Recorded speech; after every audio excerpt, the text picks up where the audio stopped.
Vamos continuar louvando o Senhor juntos. E antes de prosseguirmos, eu quero apenas dizer o seguinte: a vida é cheia demais. A maioria de nós não tem tempo diário para si mesmo com Deus. Não tem aquele lugar secreto acerca do qual Jesus falou, que a gente para e sossega. Não tem esse lugar secreto nem dentro e nem fora do ser.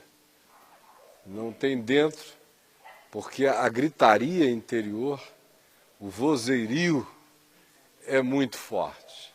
Podem sentar para cá, ó, tem muito lugar aqui, tem lugar ali, podem chegar.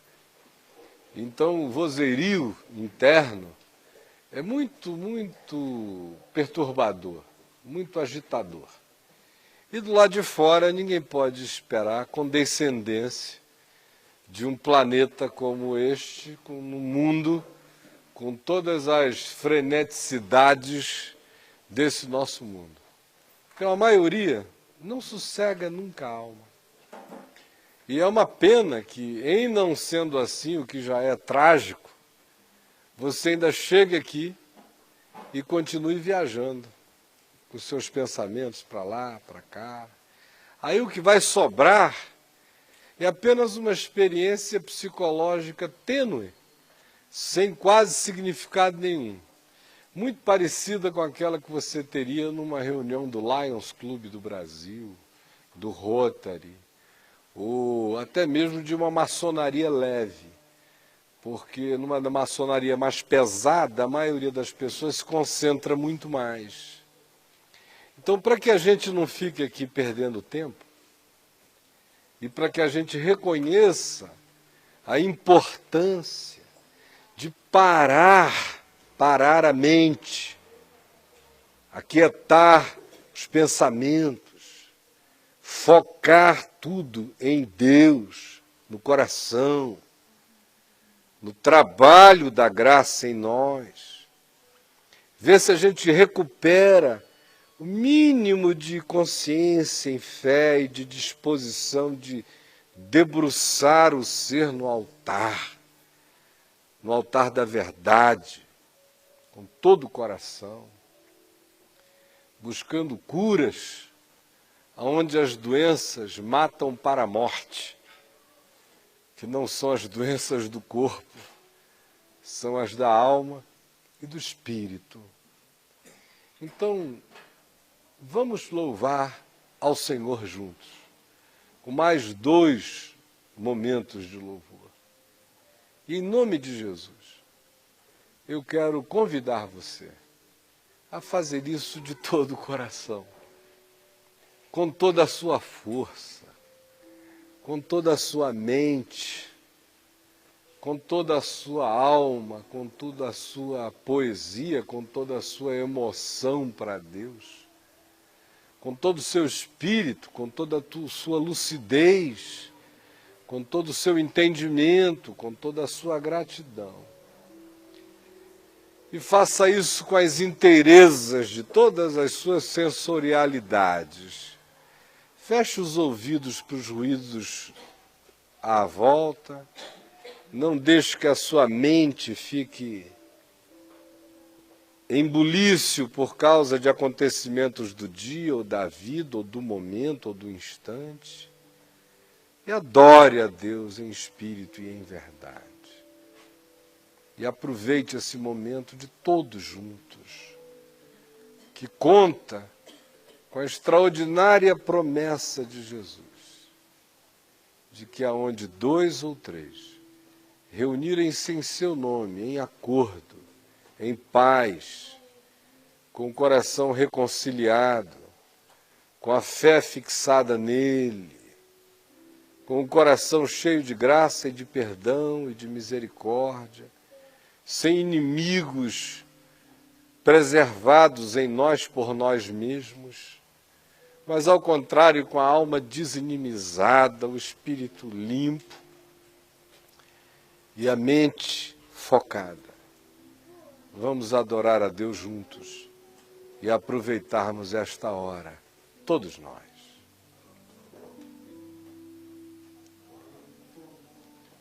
És Rei do universo, glória enche a terra e enche os céus. Glória enche a terra, tua glória enche os céus. Glória enche minha vida, Senhor.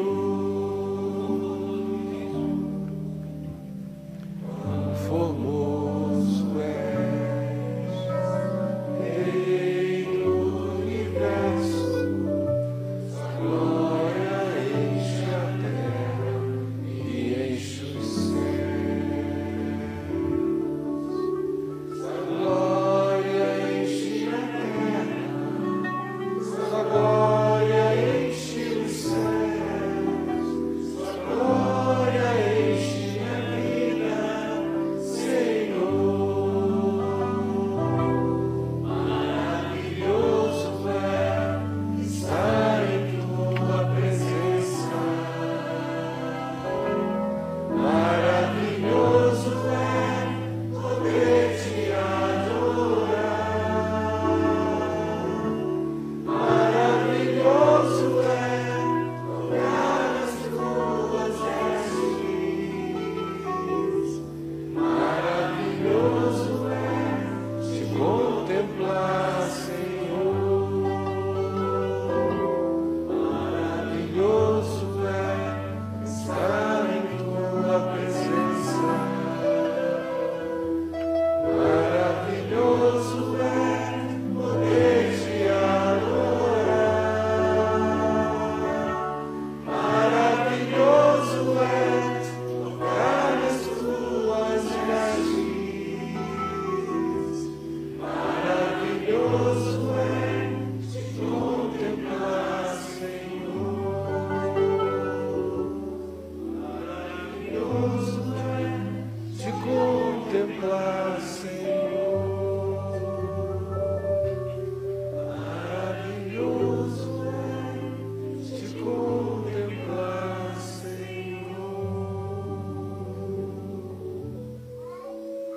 Nós invocamos o teu nome, Senhor Jesus, juntos aqui, todos nós, invocamos juntos e invocamos uns pelos outros, e invocamos por nós mesmos, e pedimos em nós mesmos que tu nos enchas do teu Espírito, que nunca é dado sob medida, e também que tu nos tornes um corpo unânime no pensamento, na intenção do Espírito, na alegria de alma em torno do teu nome e na paz de coração uns pelos outros em relação a qualquer outro que aqui não esteja ou esteja em qualquer lugar.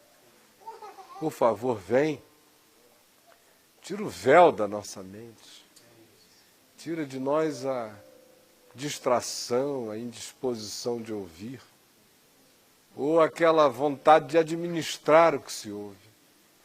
Permite que surja dentro de nós, por graça tua, uma imensa vontade de comermos toda a tua palavra e não fazermos restrições ao cardápio do Evangelho. É o que eu peço que aconteça de bom em nós, para que a tua palavra seja boa nova para todos nós. Em nome de Jesus. Amém. Gente amada, na quarta-feira passada, eu falei sobre a diferença entre o homem natural, o homo psíquicos, o homem almático, o homem que vive só das pulsões da alma.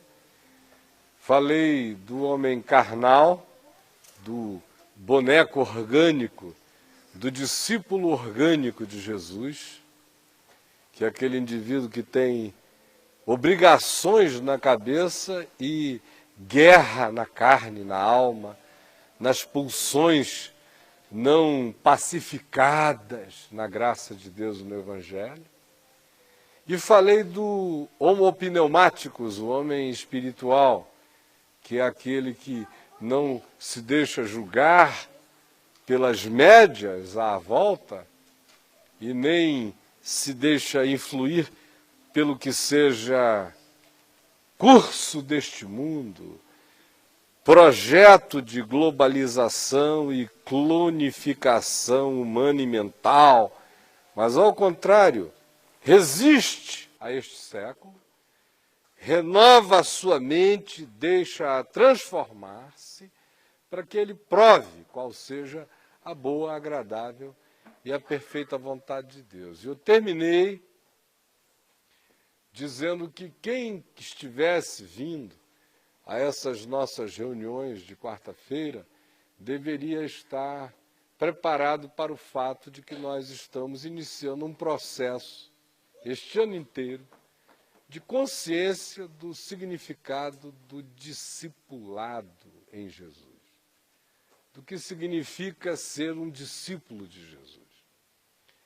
E a minha intenção às quartas-feiras, quanto a fazer isso, tem a ver com o fato de que quem vai às reuniões de domingo lá no Teatro La Salle é quase sempre exposto à palavra do Evangelho em extremas generalidades, porque a diversidade do grupo é tão grande que não dá para ser específico. Segundo, porque se nós estamos caminhando no caminho, e o caminho da graça é apenas uma trilha histórica tênue do verdadeiro caminho no qual nós estamos caminhando, que é Jesus, se é assim, não tem outro assunto mais importante do que o significado de ser discípulo de Jesus. Porque, de fato, é isto que, de um modo ou de outro, todos nós dizemos que somos. Alguns, inclusive, se jactam disto. Alguns fazem disso uma carteirinha de membro de igreja. Alguns transformam isso em diploma de batismo. Alguns transformam isso em certidão de casamento na igreja. Alguns aferem isto por frequência a reuniões e por todos esses outros critérios bons para serem praticados em zoológico, quando se conta os animais na volta à jaula, mas que não tem absolutamente nada a ver com o que produza um discípulo de Jesus no coração e, consequentemente, na vida e no todo da existência.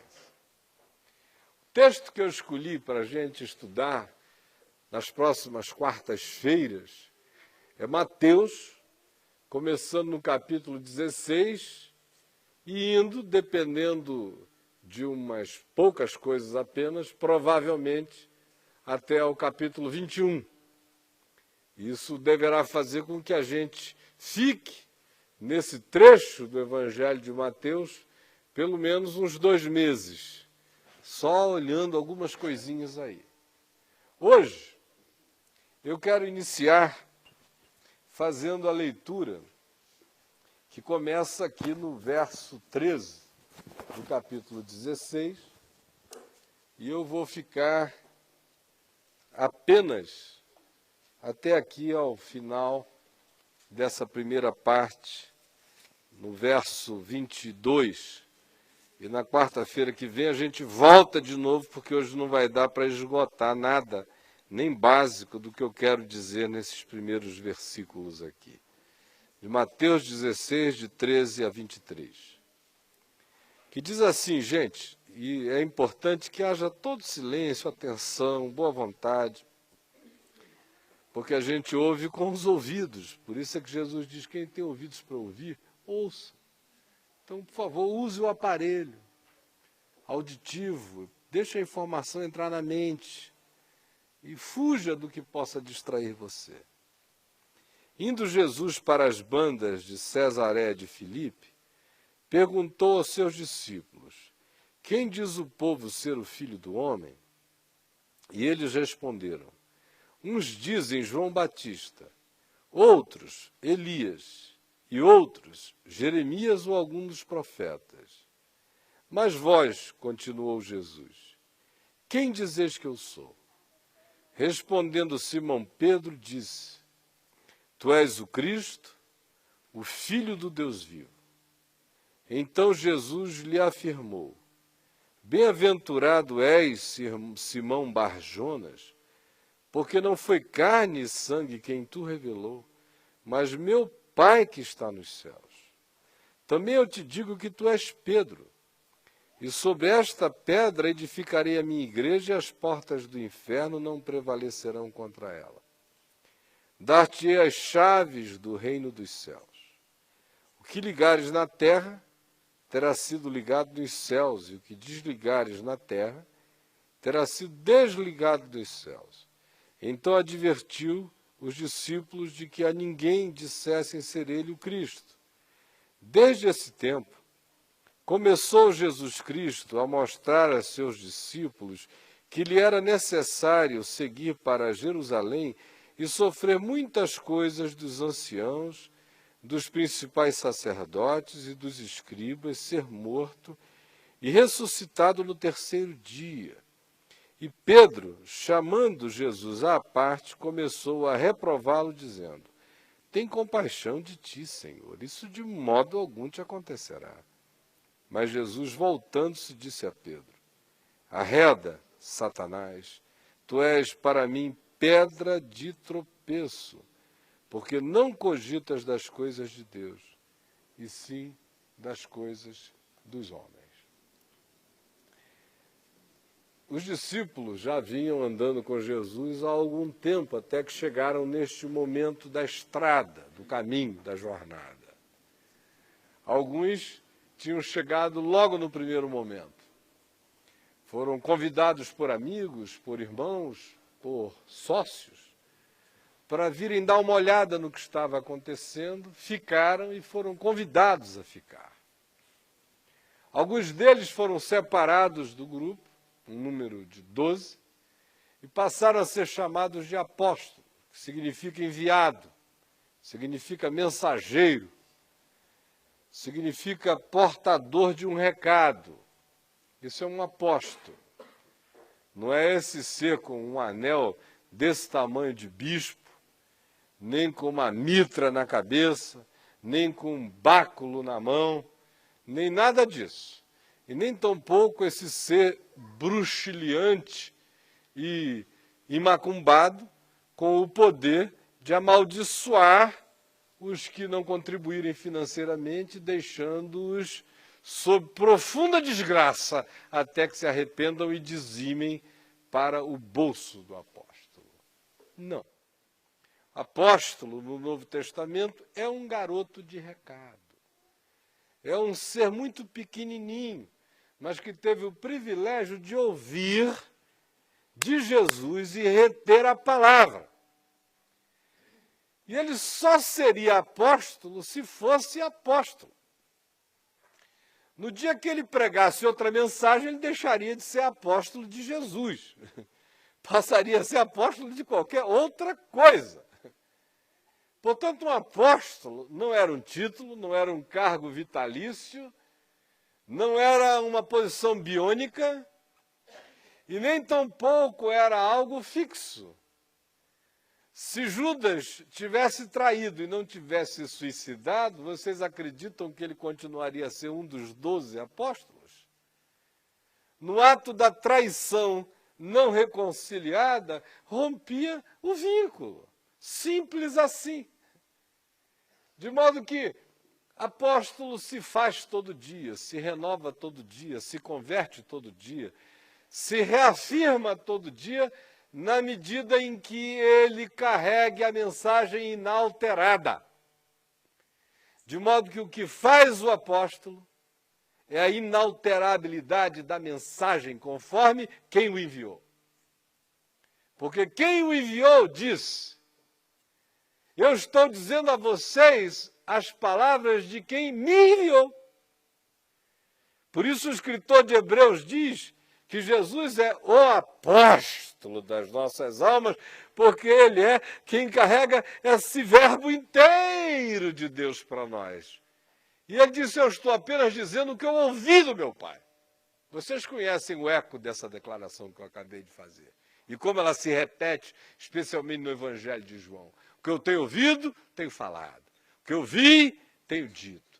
Conforme meu Pai me disse, assim digo. Conforme meu Pai julga, assim falo. Mas é do Pai. E eu não posso alterar o que aquele que me enviou me deu para dizer. Do mesmo modo, ele disse assim, como o Pai me enviou, também eu vos envio. Do mesmo modo como eu trato a mensagem que o Pai me deu, tratem a minha. Reproduzam a minha. Porque se vocês não a reproduzirem como minha mensagem, conforme ela própria é, vocês estarão divulgando qualquer outra coisa, sendo apóstolos de qualquer outra mensagem, mas já não serão os enviados do Evangelho. Então esse grupo que aqui está em volta de Jesus é formado dessas pessoas que tinham começado a crer desde o início, que se achegaram por vias diversas, mas que receberam um único convite e uma única possibilidade de discipulado. Quando perguntaram a Jesus, mestre, onde assistes? Onde moras? Onde resides? Bem no iniciozinho da jornada, era um curioso que queria saber qual é o endereço da reunião, queria saber onde é a sinagoga do Senhor, queria saber aonde é a escola na qual o Senhor prega. Me dê um endereço fixo. Jesus disse, vem e vê. Porque ele não tinha nenhum endereço a dar. Ele não poderia dizer que era em Belém, nem que era em Jerusalém, nem que seria em Nazaré, nem que toda quarta ele estava em Cafarnaum. Ele apenas disse, olha, se você quiser ser meu discípulo, vem e veja, e me siga. Porque o tabernáculo é de fato móvel, é andante, é caminhante. E se você tem a intenção de ser meu discípulo, fique sabendo, não existe fixidez no discipulado. Não existem geografias fixas, não existem ambientes que sejam os únicos, porque para ser meu discípulo você vai ter que me seguir nos veios e nos singramentos e nos cortes e nos canais e nas trincheiras e nos vales e nos penhascos, nas planuras, nas planícies, nos planaltos, nas regiões abissais, aonde quer que eu esteja indo, aonde quer que eu esteja te levando, aí será o caminho do discípulo. Por isso venham e sigam-me. Ou quem quiser saber, venha e veja. Portanto, nós não estamos falando aqui de algo que acontece num lugar de reuniões. Nós estamos falando de algo que só pode acontecer um dia depois do outro. De modo consciente e lúcido entre a hora que se acorda e a hora que se dorme. Mas também de modo inconsciente e aberto à palavra até quando se dorme. É algo para o todo da vida, sem interrupção, sem férias, sem dias santos para santificarem os caprichos do nosso egoísmo, da nossa mesquinharia. É um convite para toda hora, para todo tempo. É uma jornada sem paranoia e sem neurose, porém de renovação automática constante da mente, de suspeição permanente a respeito das mudanças sutis e desviadoras do nosso próprio pensamento em relação ao Evangelho, de modo que todo dia, muitas vezes por dia, eu tenho que trazer meus pensamentos, minhas emoções, minhas opiniões, as fixações dos meus desejos ao crivo do Evangelho, da palavra da vida. Do contrário, eu começo discípulo e termino outra coisa. Então o grupo que está aqui é este. Já vem andando com Jesus. Aqui mesmo no capítulo 16, do verso 1 ao verso 12, se diz que Jesus inicia fazendo a eles uma advertência em relação aos fariseus e aos saduceus. Verso 1 do capítulo 16. Cuidado com essa moçada, com os saduceus e com os fariseus. Os saduceus eram, em geral, oriundos da classe sacerdotal de Israel. Formavam também um partido político de centro-direita, alinhado sempre com Herodes e com as linhagens herodianas e, por consequente, com os romanos, porque interessava a eles a manutenção do seu próprio poder como controladores do templo em Jerusalém, do ofício, do rito, da arrecadação. Era onde rolava a grana, era onde os fariseus queriam estar, naquele ambiente religioso de muito controle, muita sobriedade sacerdotal, muita pompa, muita manifestação de importância e de imponência, uma elite política que se relacionava com os poderosos que controlavam o país, ou seja, tantos procônsules romanos indicados, quanto aqueles que fossem, eventualmente, os reis postiços de Israel, como os Herodes conseguiram durante um período de praticamente 100 anos. Então, ele diz, olha, cuidado com os saduceus. Também acerca de quem aqui no Novo Testamento se diz que era um grupo que não cria em nada. Eles não criam em espírito, eles não criam em anjo, eles não criam em demônio, eles não criam em diabo, eles não criam na ressurreição dos mortos. Eles malmente, como diz o pessoal da minha terra, malmente criam em Deus, assim, bem de raspão. Eram os saduceus, que é, em geral, o que acontece com os indivíduos que se tornam os discípulos do rito, os discípulos do templo, os discípulos das mecânicas que supostamente realizam bem pela própria realização do rito em si, como máquina de agradar a Deus.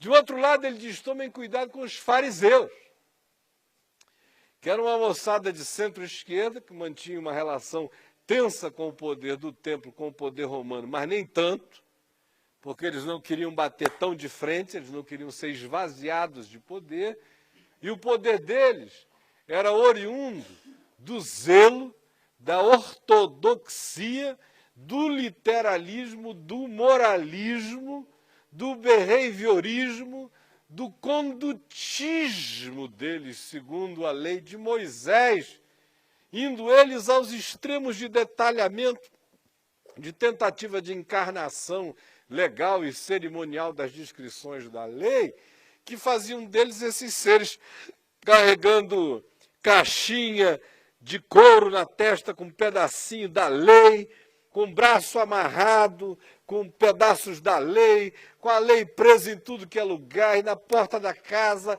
e ele tendo que andar repetindo a lei o dia inteiro, tentando cumprir os pensamentos insinuados por Moisés a respeito de como deveria ser a conduta de um indivíduo que temesse a Javé, ao Deus de Israel, e todas as cerimônias, e todos os jejuns, e todos os dízimos, e todas as invenções que eles pudessem criar para se tornarem mais justos do que a justiça. E aí Jesus disse, olha, cuidado com os saduceus, que é esse polo dessas presenças mecânicas de Deus, sem vida, sem espírito, sem transcendência, sem ressurreição, sem glória divina, sem alegria no espírito, sem paixão, sem milagre. E também cuidado com o zelicismo dos fariseus que vivem de um legalismo que inviabiliza a existência e que os torna seres só da fachada, porque no lado de dentro eles sabem que nenhum deles consegue cumprir os rigores da lei. E como eles sabem que na subjetividade eles não conseguem, o que eles fazem é apenas a construção de uma máscara hipócrita, hipócrites, significa de fato máscara. Isso é hipocrisia máscara. Então, cuidado para que vocês não fiquem mascarados, nem desapaixonados, como os saduceus, nem mascarados, como os fariseus. E ele faz essa advertência, iniciando dizendo o que um discípulo não tem que ser nunca. Não tem que ser esse indivíduo que de Deus guardou lembranças, álbuns, figurinhas, souvenirs, mas que não desistem de frequências e de regularidades, vivendo a devoção dos hamsters, nas repetições que não levam a lugar nenhum. Nem tampouco sejam desses que vivem de projeções, afirmações, declarações e abusos de poderes espirituais e de superioridades morais e de culto a vocês mesmos, como os fariseus, porque no fim isso constrói apenas um ser que não é. Apenas tira a alma, apenas mata a verdade no íntimo, apenas destrói a sinceridade. Porque para Jesus, conforme aquele gesto dele, ao amaldiçoar a figueira, que estava cheia de folhas e não tinha frutos, porque não era tempo dos frutos, lembram disso? Mas amaldiçoou. O que ele estava querendo dizer, e quem conhece um pouquinho da botânica da Palestina fica sabendo que a figueira dá primeiro os seus frutos, depois é que aparecem as suas folhas. De modo que quando uma figueira já está cheia de folhas, é porque ela já está entupida de fruto dentro. Agora uma figueira cheia de folha, que não tem fruto nenhum, é farisaica. É como Israel dos dias de Jesus. É a figueira cheia de folhas, que não tem fruto. Essa morre. Essa recebe a profecia da hipocrisia e seca. Então, para ele, é melhor uma figueira verdadeiramente pelada, mas honestamente figueira, do que uma toda vestida de folhas sem fruto nenhum. Porque para Jesus o que interessa não é o fruto, não é a aparência dele. Uma figueira pelada tem chance no tempo próprio, dar o seu fruto. Uma que conseguiu inverter a ordem e dar primeiro folhas e nunca apresentar frutos, essa aí se tornou híbrido de uma perversidade inconversível, que só vai endurecendo mais o coração. Então, esses discípulos, acerca dos quais nós estamos falando, chegam aqui neste ponto em que a gente lê no capítulo 16, no verso 13, indo para Cesareia de Filipe, para o norte do país, na direção do Monte Hermon, das nascentes do Jordão, tendo ouvido de Jesus anteriormente, de maneira enfática, essas duas afirmações. Cuidado com a doutrina dos saduceus. Cuidado com a fé que é só plástica, que é só estética, que é só mecânica, que é só rito, que é só frequência, que é só comportamento.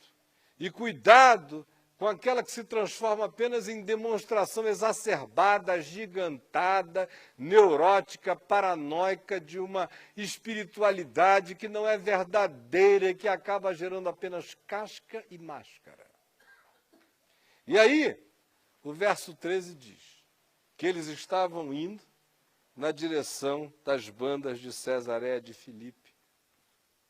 Depois desse contexto, quando Jesus pergunta aos discípulos dele, quem dizem as multidões que eu sou?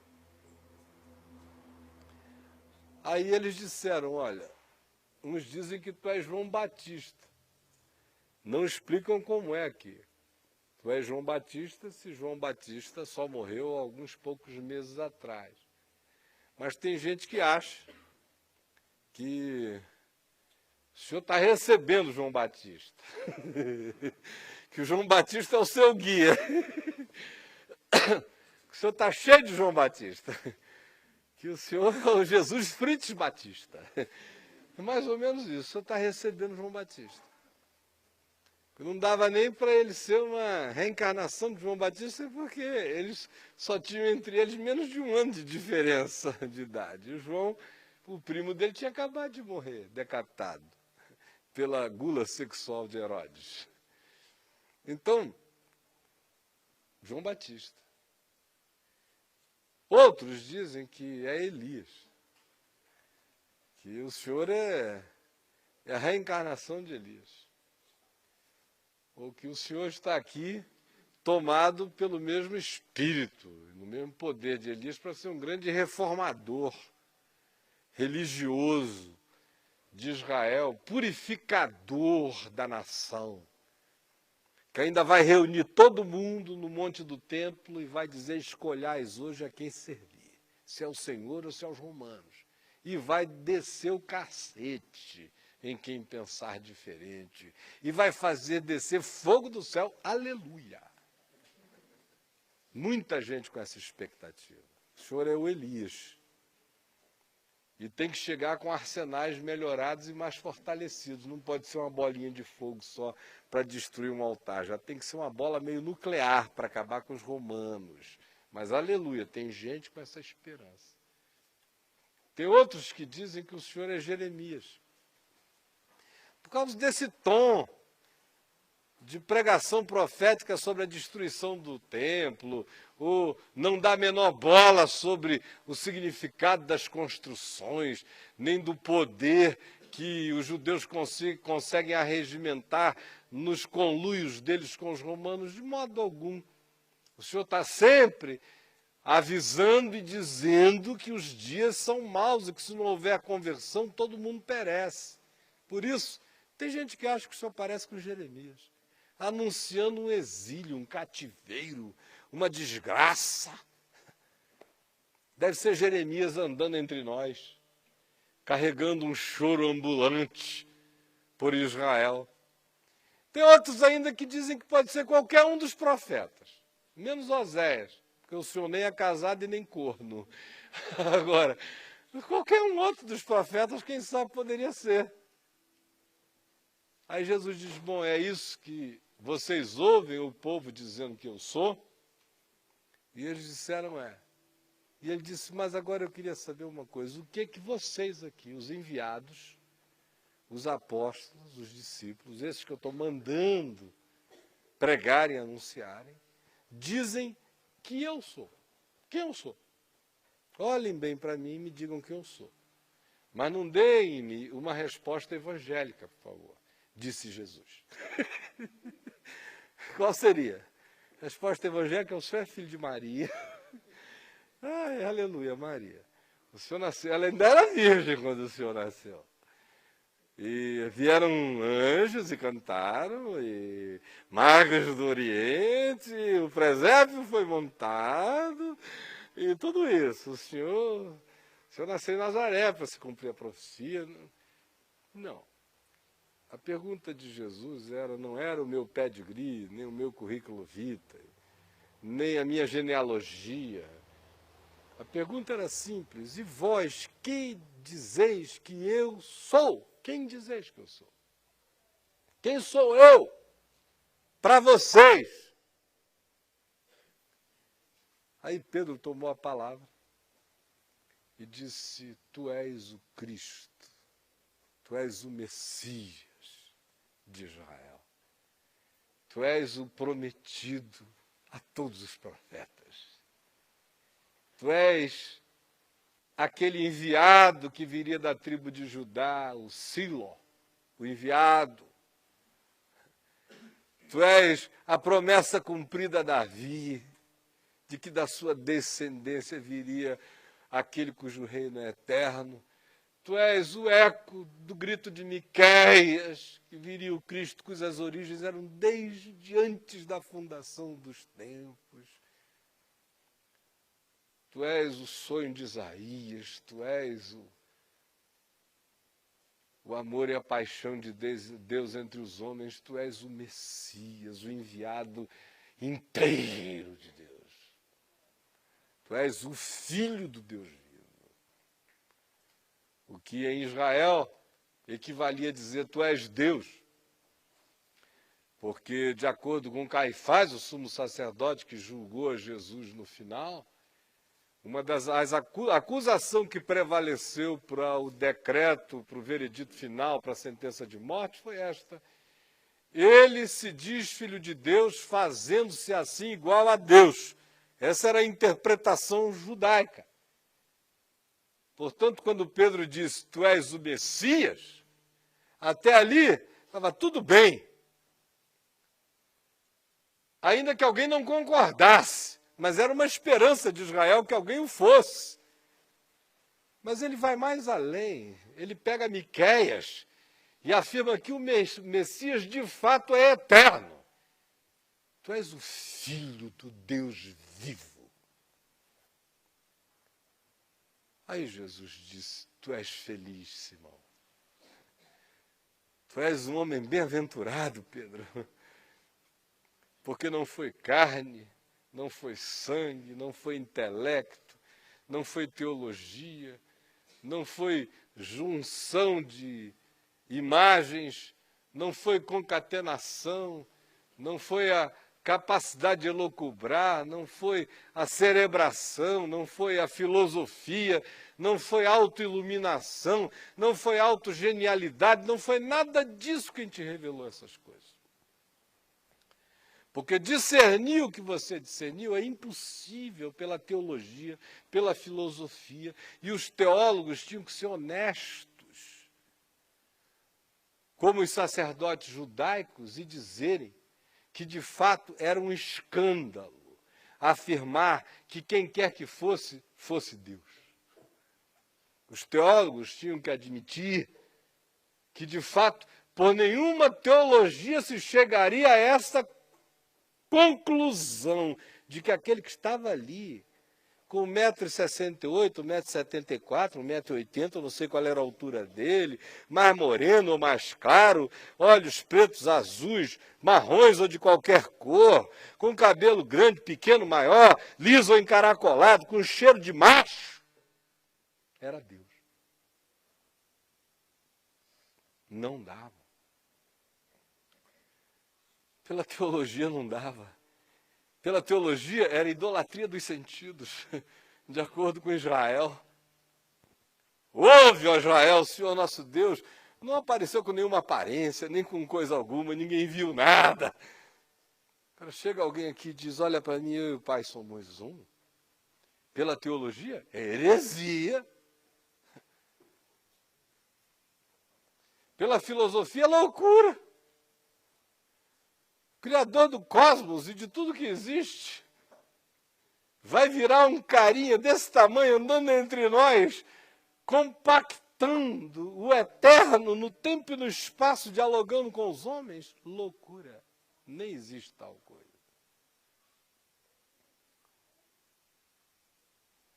Por qualquer que seja o meio, a via, o veio, não existe tal coisa. Pedro, não foi carne nem sangue quem tu revelou essas coisas, mas foi o meu Pai que está nos céus.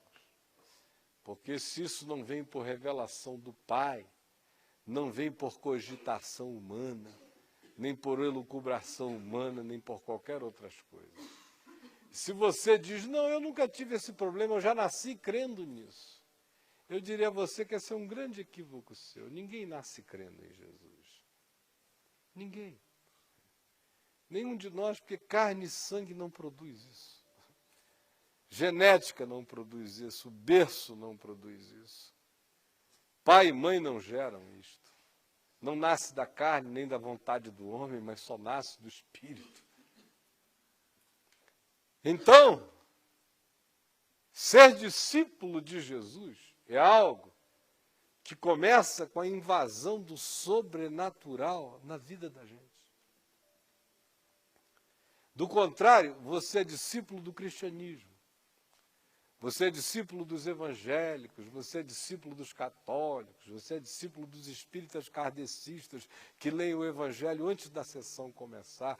Você é discípulo de qualquer coisa, menos de Jesus. E é possível você ser discípulo de Jesus sem conhecer Jesus. E aí, não tem discipulado de Jesus, mas tem o presépio do discipulado, que é o que a religião oferece e a gente compra de maneira iludida e equivocada. Porque o discipulado de Jesus só começa, minha gente, quando a gente recebe uma invasão definitiva da luz da revelação, quando ela entra aqui. E aí o absurdo se instala em mim. E aí eu me torno filho da loucura de Deus. E aí eu me torno discípulo do escândalo dos escândalos.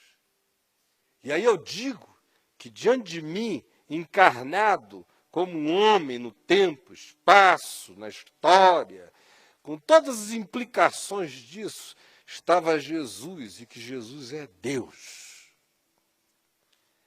E dizer isso sem ser por repetição da vovó, do vovô, do papai, da mamãe, do padre, da catequese, do catecismo, mas dizer isso por uma convicção que poderia me colocar diante das portas do céu ou do inferno, na glória ou no abismo, com o meu ser sem poder negar esta manifestação. Como Dostoiévski disse, preso, quando alguém insinuou alguma coisa sobre o fato de que as circunstâncias eram tão perversas à volta que a única concepção possível seria algo ateu em relação a Deus, ele disse, olha, se alguém me disser que Deus não existe, que não existe céu, que não existe inferno, que Jesus não era quem Jesus dizia ser, que os evangelhos foram uma construção humana que esteja provado que assim foi. O que existe aqui dentro de mim é maior do que a crença em Deus, é maior do que recompensas celestiais ou pavores infernais. O que existe aqui dentro de mim nunca teve seu amparo na opinião de teólogos. Se alguém viesse para mim e me dissesse o que você está dizendo, o que eu diria era, fique com Deus, fique com o céu, fique com o inferno, fique com tudo. Eu sigo sozinho, sem Deus, sem céu, sem inferno, sem nada, com Jesus. Tem gente que pensa que o cara está dizendo que é possível tudo mais sem Jesus. O que ele está dizendo é que tudo mais não é possível sem Jesus, que Jesus é tudo. Agora, isso só entra na gente por revelação do Pai. Do contrário, a gente aprende catecismos, aprende doutrinas, discute com testemunhas de Jeová, com adventista, com espírita, com católico, sai no pau na universidade, briga no trabalho, se estressa com os vizinhos, defende Deus, ofende os ídolos, faz tudo o que crente faz, sem nunca ter se tornado discípulo de Jesus, porque ele tem medo de morrer, porque ele ama muito mais a presente ordem de coisas do que a esperança da glória de Deus, porque no coração dele não está fixada a certeza da vida conforme o Evangelho, apenas da conveniência social de um bom comportamento proposto pelo Evangelho. Mas na hora que o médico diz, sinto-lhe dizer, você está com câncer, a fé acaba. Sinto-lhe informar, seu filho está com AIDS. O cara diz, ai Deus, porque o meu?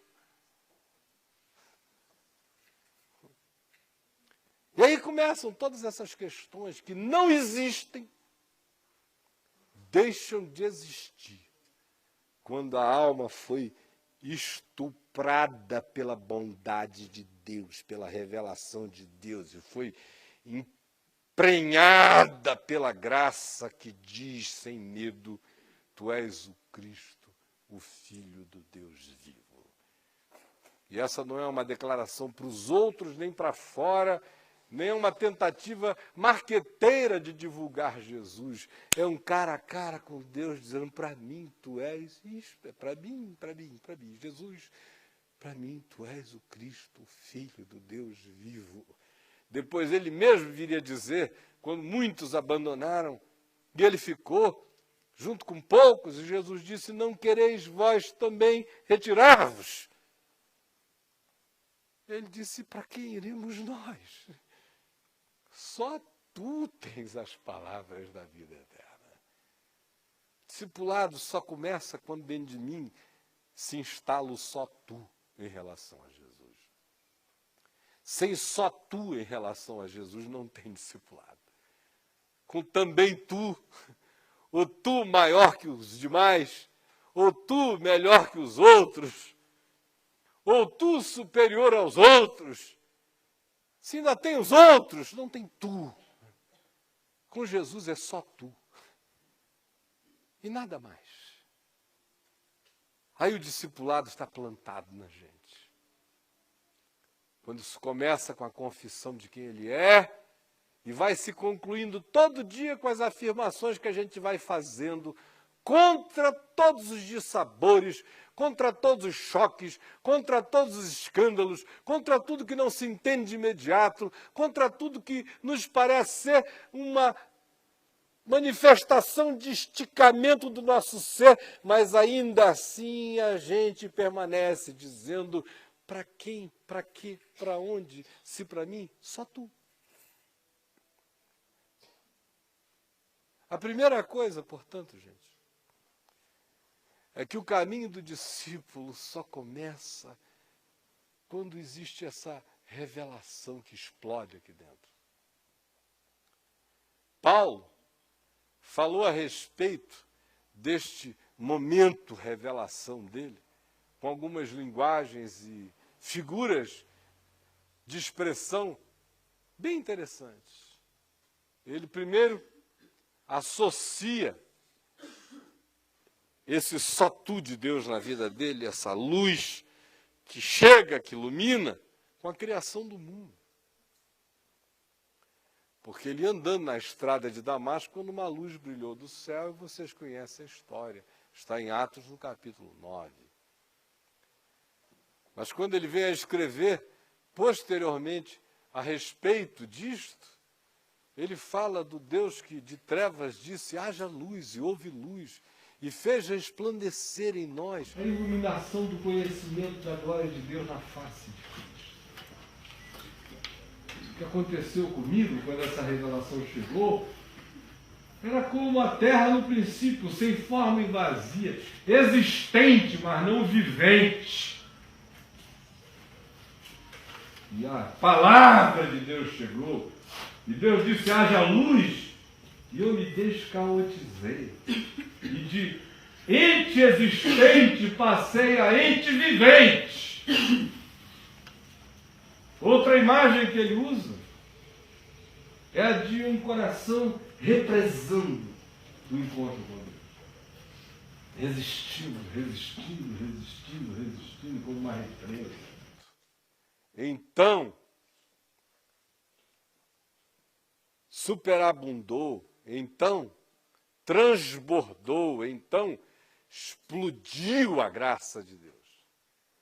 E a palavra grega que ele usa é justamente aquela que designa o arrebentamento de uma represa, que estava contendo aquilo ali até que chegou a hora em que ela arrebentou e estourou. A graça prevaleceu.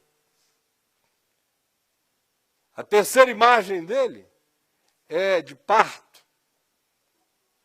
Quando ele diz em 1 Coríntios, no capítulo 15, que ele, diferentemente dos demais apóstolos que tinham encontrado a Jesus enquanto Jesus andava por aqui, veio a encontrá-lo como um nascido fora de tempo, fora de hora, já bem depois, quando ele já não estava aqui.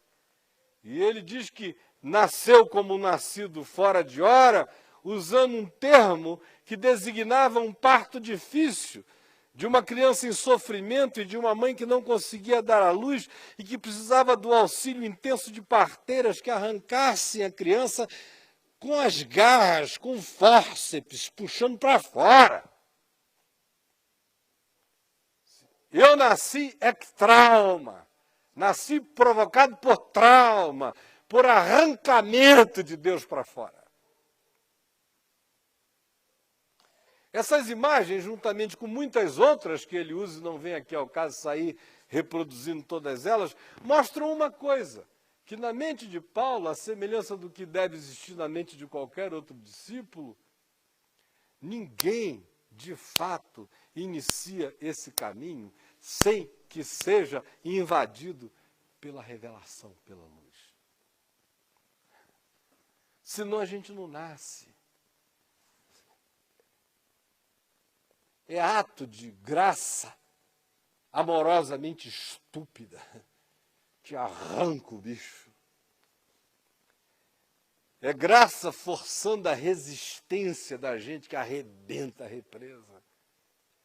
É luz que chega e vitaliza uma terra sem magma, sem impulsão, uma terra pedrada, rochosa, uma terra que não era viva, que não produzia vida. E ele explode luz e graça, assim como no nosso coração, sem essa luz e sem essa graça, não há criação, nada começa. Então, a primeira coisa que a gente tem que saber, iniciando essa nossa jornada, é perguntar do que a gente é discípulo. A gente é discípulo das muitas catequeses.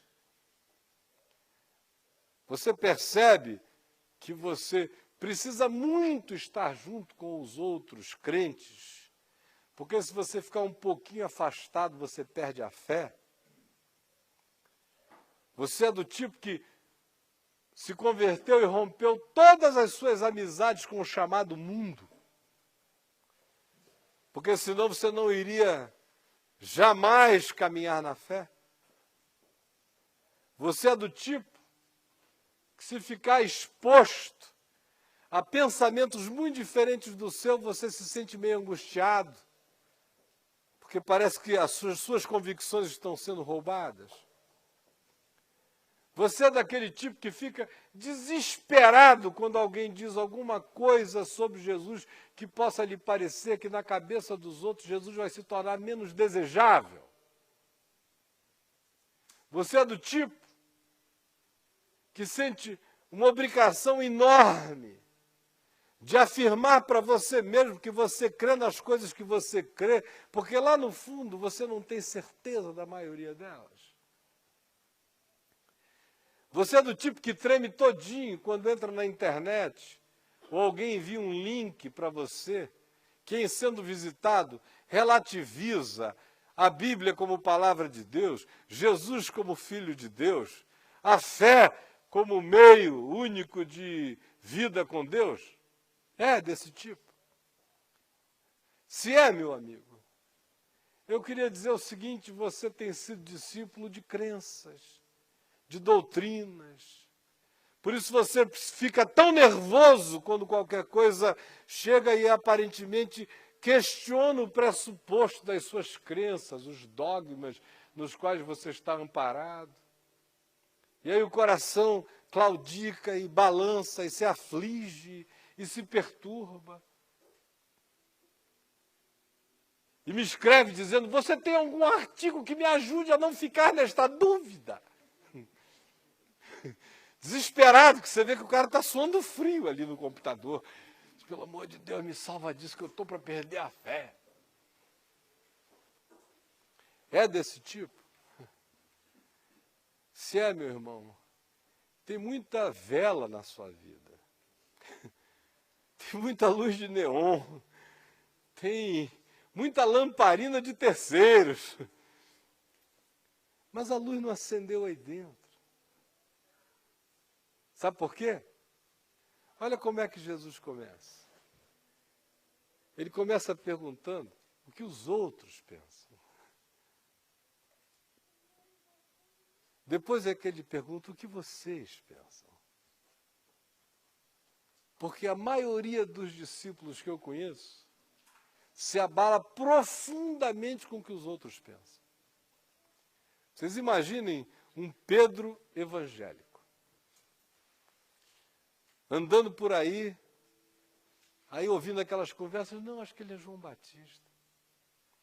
Não, mas são parentes, tem tudo a ver. Além do que, você já notou que nos últimos tempos ele anda mais ousado? Está descendo o pau no pessoal igual o João Batista. É João. Baixou lá. Ele deu uma trimilicada assim, além dele entrou João. Então, 2 em 1. Não tem nenhum registro do evangelho de Pedro saindo no tapa. Não é não! E vai aquela coisa, sai dele em nome de Jesus, espírito de confusão. Eles só ouviram. Uns dizem que tu és João Batista. Outros dizem que tu és Elias. Outros dizem que tu és Jeremias, ou algum dos profetas. Agora, nós, ou eu, o que eu digo é que tu és o Cristo, o Filho do Deus vivo. Porque o discipulado também não começa enquanto as vozes dos outros não deixam de me perturbar. Enquanto que os outros pensam me perturba, eu não recebi ainda essa luz final, que para começar tem que ser recebida. O paradoxo do discipulado é que ele não começa sem que a luz final comece em mim. Sem que haja essa realidade final no começo. O discipulado não começa se ele já não começar acabado, no sentido de que está definido, tu és. O resto é processo. Em mim. Mas isso está dito. Enquanto o que os outros dizem ou pensam perturba demais a gente, o caminho do discipulado não se fincou no coração. Eu teria muito mais a dizer nesse pedaço de texto hoje à noite, mas eu vou ficar por aqui, deixando essas impressões com você, em nome de Jesus, para você pensar. E na quarta-feira que vem a gente vai continuar só nesse pedacinho aqui, de 13 em diante, provavelmente o resto do mês, porque tem muita coisa para a gente ir aprendendo aqui.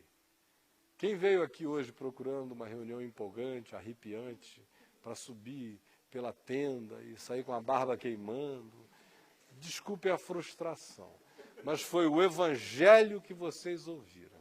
E quem quiser crescer no entendimento, na graça e na disposição de criar raízes no chão da vida, esse vai ter toda a oportunidade que desejar.